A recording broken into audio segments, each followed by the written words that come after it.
这棵松树从外表看有模有样，剥开松枝，所有的毛病都显露出来。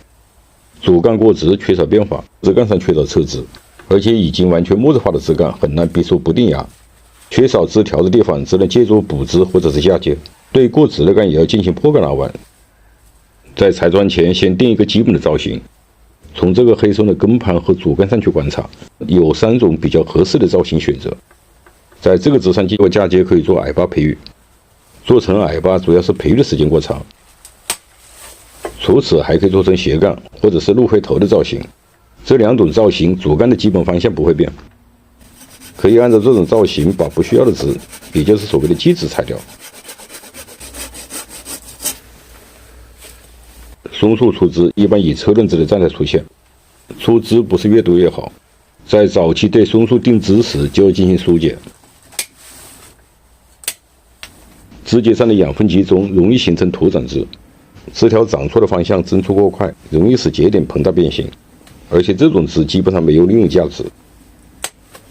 像这个正面枝，与主干成型的方向呈90度，枝盘成型再好，在正面也很难看出枝条的分布。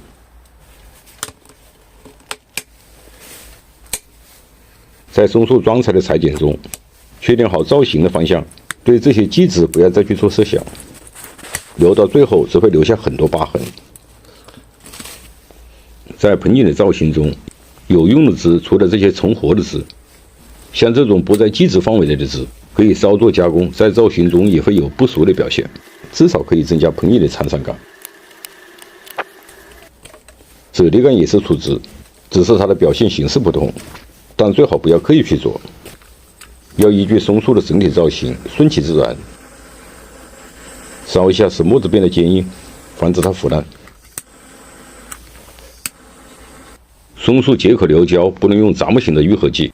我发过的松树制作视频中，用于封口的都是防泥，具体原理我就不多说，主要是防泥和松胶的共同作用。多余的干切掉后，这个松树的成型变得简单明了。把这个过直的主干拿弯，我前面说了，可以做成鹿回头，也可以做成斜杠造型，这是2选1，选什么样的造型要依据个人的喜好进行。对这种需要多方向变动的枝干，最好是进行破干拉弯，破干的方向要与弯曲的方向一致。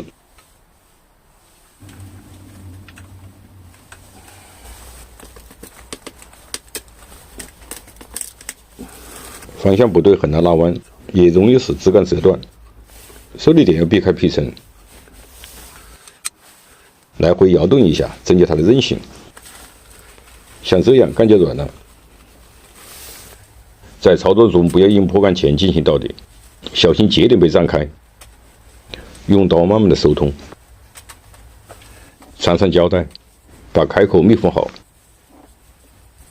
铝线尽量用粗一点的，用双股铝线增强定型，也不容易产生线丝。对干的弯曲是旋转用力。少了一个帮忙的人，一个人制作动作有点粗鲁，朋友们见谅了。把干拿到位，最后要固定一下。破干拉弯相比锯口拉弯，恢复的时间相对要长一点，但破干拉弯更安全，效果会更好。把其他的枝条也做相应的盘扎定型。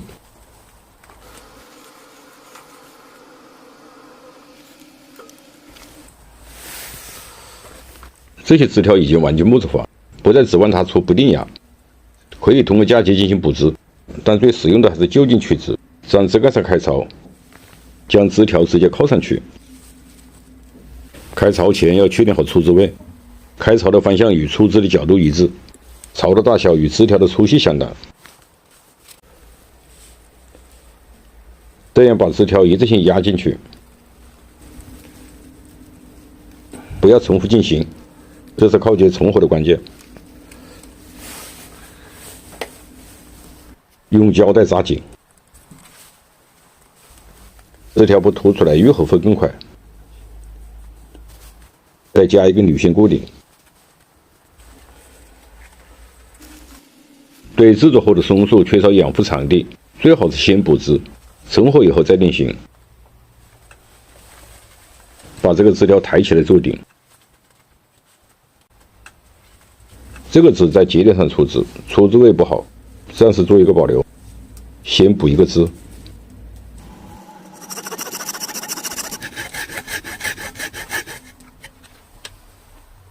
布置用松树自生的枝条比较方便，缺少枝条可以准备松树苗，或者靠近其他的松树。这种高阶布置的方法，大约1年左右就可以形成愈合。布置后成功的表现是初枝端明显增粗。这个黑松的根盘和下半部分成型比较好，但上段基本要从头来。像这些枝条这么长，即使能出铺垫芽，成型的时间也会相当长。松树破干拿弯、靠接等对树有伤害的操作，要在松树生长健壮时进行。松树不同于杂木，松树在遭受损伤的情况下，恢复正常生长的时间比较长，一般都在1年以上。这些过长的枝干就不要了，剪掉之后在顶端逼出强势芽，把它翻译成牺牲枝，拉动主干的增粗。